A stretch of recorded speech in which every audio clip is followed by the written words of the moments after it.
Some days ago, it was reported in our newspapers that a large section of our doctors are in depression. They include eye doctors, dentists, physicians, and others. Depression is not limited only to the medical professionals. If you do a study, you'll find a large section of people worldwide are in a state of depression since the time of COVID-19 pandemic. The elderly, adults, teenagers, including children. Now, what is depression? Depression is intense form of sadness resulting in lack of interest in life. The causes of depression are mainly three. First one is biological, second one is psychological, third one is social. Biological depression originates from biological changes in the body due to hormones.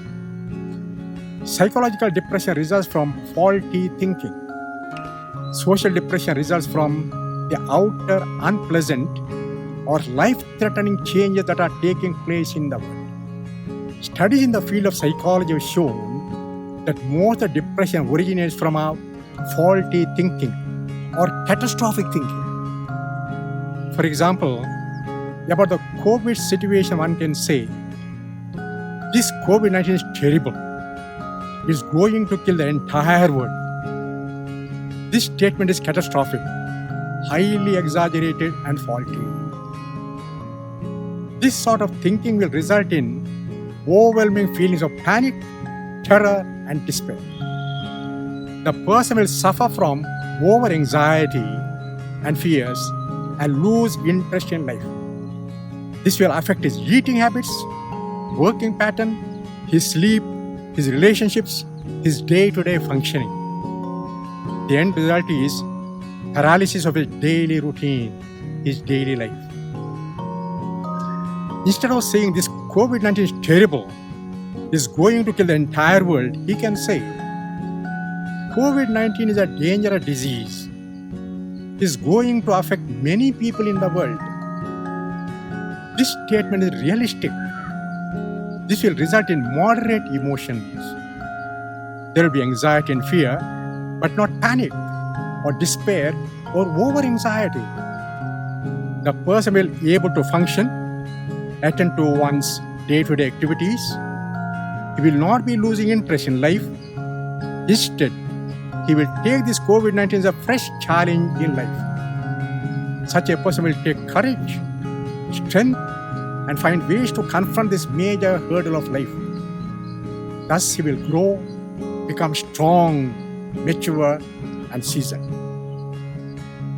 Hence, the first task of the person at this stage of COVID-19 is becoming aware of one's depression. Next is identification of one's thoughts and feelings and accepting them. Next task is confronting the depression-causing thoughts and challenging them and making them realistic, objective, and true. Now we come to the strategies to overcome depression. It is done through expression. Expression is of three kinds. One is talking, second one is writing, third one is acting. Now let's come to talking. This means talking about a depression with your near and dear ones and with your close friends. The thoughts and fears that are going on within you at the moment, honestly and sincerely. The more you share, the more unburdened you become. The fears and anxiety will subside. This is also called as talk therapy. You can also talk to God in prayer about your depression spontaneously, the cry of your heart at the moment.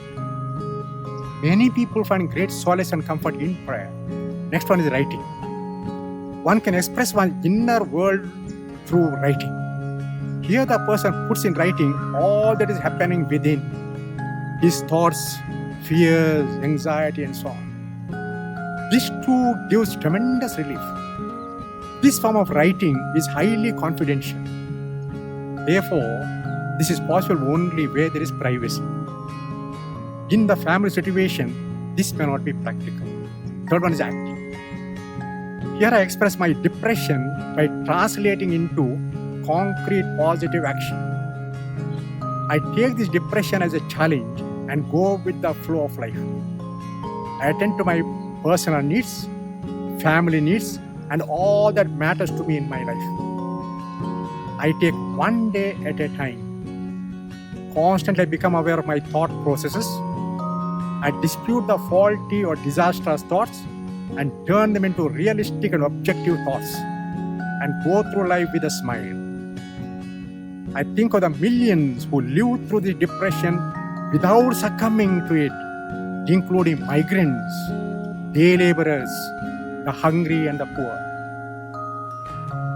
May the Lord of light and wisdom fill our minds and hearts with life-nourishing thoughts and feelings, and grant us the grace to face this COVID-19 challenge with boldness and courage through talking, writing, and acting.